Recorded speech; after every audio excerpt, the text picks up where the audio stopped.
ஆழ்வார் எம்பெருமானார் ஜீயர் திருவடிகளே சரணம், ஜீயர் திருவடிகளே சரணம். திருவாராதனம் விஷயமாக ஒரு கேள்வி.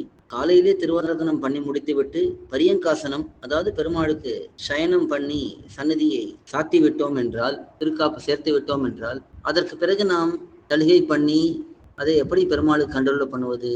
மாலை வேளையிலே தலிகை பண்ணக்கூடிய உணவாக இருக்கட்டும், இல்லைன்னா ஏதாவது ஒரு உற்சவம், ஏதாவது ஒரு திருநட்சத்திர வைபவம் விசேஷமாக ஏதோ தலிகை பண்ணுகிறோம், அதை எப்படி பெருமாளுக்கு சமர்ப்பிப்பது என்பது கேள்வி.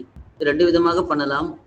ஒன்று, நாம் பெருமாளுக்கு பரியங்காசனம் சமர்ப்பிக்காமலே அப்படியே பெருமாளை, அதாவது பெருமாள் சந்நிதியை திறந்தே வைத்திருக்கலாம். அது ஒன்றும் குறையில்லை. சில இடங்களிலே அப்படி பண்ணக்கூடிய வழக்கம் உண்டு. பெருமாளுக்கு போஜ்யாசனம் சமர்ப்பித்து, புனர்மந்திராசனம் சமர்ப்பித்து, சாற்றுமுறையெல்லாம் பண்ணி முடித்த பிறகு பரியங்காசனம் சமர்ப்பிக்காமல் அப்படியே சந்நிதியை திறந்தே வைக்கலாம். இது ஒரு வழி. இப்படி இருந்தால் நாம் எப்பொழுது பெருமாளுக்கு தலிகை சமர்ப்பிக்க வேண்டும் என்றாலும் அதை சமர்ப்பித்து விட்டு நாம் பிரசாதத்தை எடுத்துக்கொள்ளலாம், நேரே எம்பெருமானுக்கு சமர்ப்பிக்கலாம். அப்படி இல்லை என்றால் பரியங்காசனம் சமர்ப்பித்த பிறகு நாம் ஏதாவது தலிகை பண்ணினோம், அதை பெருமாளுக்கு சமர்ப்பிக்க வேண்டும் என்றால் அதை நாம் சாத்தி இருக்கக்கூடிய சந்நிதிக்கு முன்பே பெருமாளிடத்தில் பிரார்த்தித்து அப்படியே கண்டருள பண்ணலாம். கதவை திறக்காமலேயே கண்டருள பண்ணலாம். இது இரண்டாவது வழி.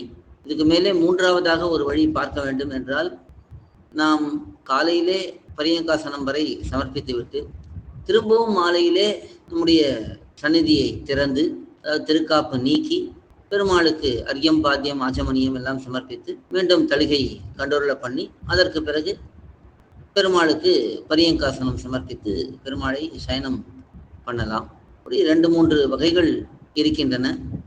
அவரவர்களுக்கு எது சௌகரியப்படுமோ அப்படி பண்ணிக்கொள்ளலாம். ஆழ்வார் எம்பெருமானார் ஜீயர் திருவடிகளே சரணம், ஜீயர் திருவடிகளே சரணம்.